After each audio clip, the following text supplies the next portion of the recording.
президенти тоҷикистон эмомалӣ раҳмон рӯзи 3 июл соли 2023 бо имзои 3 фармон дар сохторҳои дипломатии кишвараш тағйироти кадрӣ ба амал овард. аз ҷумла бо фармони президент Соли Рустам ё Рустам Абдуллоев ба сабаби ба нафақа баромадан аз вазифаи сафири тоҷикистон дар Озарбойҷону Гурҷистон озод карда шуд.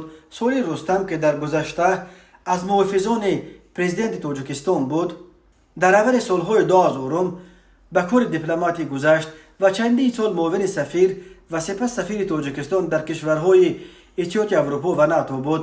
маҳз дар давраи сафирию дар Брюссел дар ҳайати вақти парлумони Аврупо чанд вакил пайдо шуданд ки аз манфиатҳои тоҷикистон аз ҷумла аз сари сохтмони нилӯгоҳи Роғун қотиёна пуштибонӣ мекарданд.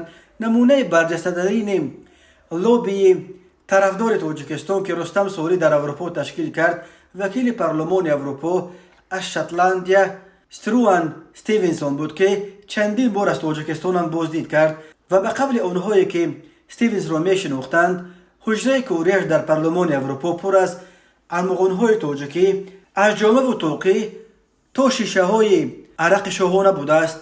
Рустам Солӣ баъди анҷоми маъмурияташ дар Брюссел сафир дар Боку таъин гардид ва баъдан умури Гурҷистон низ ба вай супорида шуд. баъди Рустам Солӣ солҳои зиёде масъулияти сафири тоҷикистон дар кишварҳои иттиҳоди Аврупо ва НАТО дар Брюсселро дипломати пуртаҷриба Эркин Раҳматуллозода бар ӯҳда дошт ки ӯ моҳи пеш ба синни 70 расид ва ба нафақа баромад. ба ҷои ӯ Музаффар Ҳусейнзода ки то як моҳи пеш муовини аввали вазири корҳои хориҷии Тоҷикистон буд, сафири нави Тоҷикистон дар Белгия таъин шуд. рӯзи 3 июл Эмомалӣ Раҳмон бо судури як фармон Ҳусейнзодаро ҳамзамон намояндаи дипломатии Тоҷикистон дар иттиҳоди Аврупо таъин гардид ва зоҳиран ба зудӣ масъулияти намояндагии Тоҷикистон дар паймони ҳарбии НАТО ва дигар кишварҳои Бенилюксро низ ба зимма хоҳад гирифт. ҳамин тавр рӯзи 3 июл Эмомалӣ Раҳмон Абдураҳмон Илҳом Бародзодаро сафири Тоҷикистон дар Озарбойҷон таъин кард. Абдураҳмон Илҳом Бародзода фарзанди адиби шинохтаи тоҷик Барот Абдураҳмонов буда, дар гузашта солҳои зиёде дар мақомоти консули генералии Тоҷикистон дар шаҳри Истанбул кор карда буд.